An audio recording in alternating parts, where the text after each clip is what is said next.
Pendant que l'actualité nationale et internationale occupe le devant de la scène, l'épidémie de Covid-19 continue de se répandre en France et ailleurs.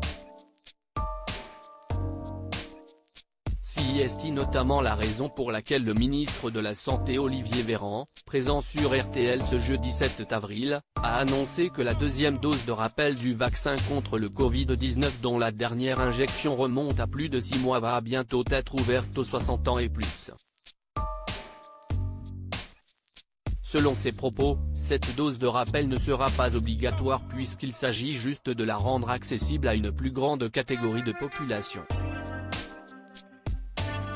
Jusqu'à présent et comme l'avait précisé le Premier ministre Jean Castex au mois de mars, cette deuxième dose de rappel était réservée aux personnes de 80 ans et plus. Face à la nouvelle vague de contamination, cette mesure pourrait permettre d'endiguer un peu l'épidémie. On sait qu'une injection de rappel, quand on a 60 ans et plus, réduit de 80% le risque d'hospitalisation, de réanimation et de décès. Même si ce risque est moins élevé aujourd'hui qu'il l'était avec les variants précédents et lorsqu'il n'y avait pas de couverture vaccinale, il y a un risque résiduel. On peut le réduire par 4, donc on le propose, a expliqué le ministre de la Santé.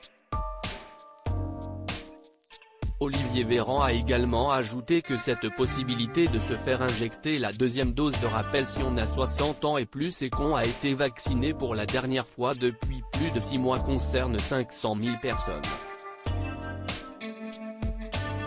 Et d'insister, en période de circulation du virus, c'est autant de réduction d'un impact hospitalier.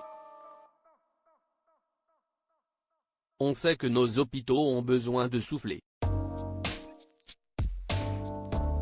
Peut-on aller voter si on est positif au Covid-19 ?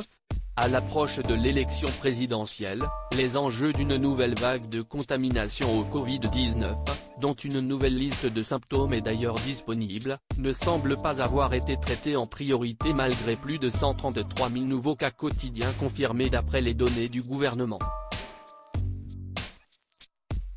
La grande question a surtout été de savoir si le Covid-19 aura un impact sur la capacité d'aller voter, et la réponse est non.